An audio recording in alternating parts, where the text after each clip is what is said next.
আল্লাহ বলেন, ও দুনিয়ার মানুষ, আমি আল্লাহ তাআলা এমন একটা দুনিয়ার ভিতরে তোমারে পাঠাইলাম। আল্লাহ কুরআনুল কারীমের অন্য এক জায়গার ভিতরে বলেন, ইন্নাদ দীনা ইনদাল্লাহিল ইসলাম।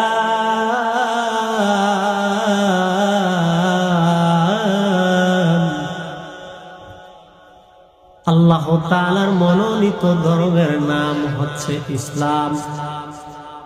ও মুসলমান, ইসলাম ধর্ম এমন একটা শান্তির ধর্ম। ইসলাম ধর্মের ভিতরে আল্লাহ তাআলা তোমাকে আমাকে প্রেরণ করেছেন, বানিয়েছেন, অথচ তুমি নাফরমানি করে বেড়াও। ও বান্দা,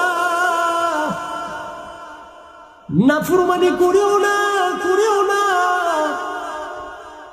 আমার আল্লাহ পাক বলে, বান্দা তোমরা তো মৃত্যু ছিলা, অথচ আমি আল্লাহ তাআলা তোমাদেরকে জীবন দান করলাম, অস্তিত্বহীন থেকে অস্তিত্বে দাঁড় করালাম। বান্দা, কিভাবে নাফরমানি করো?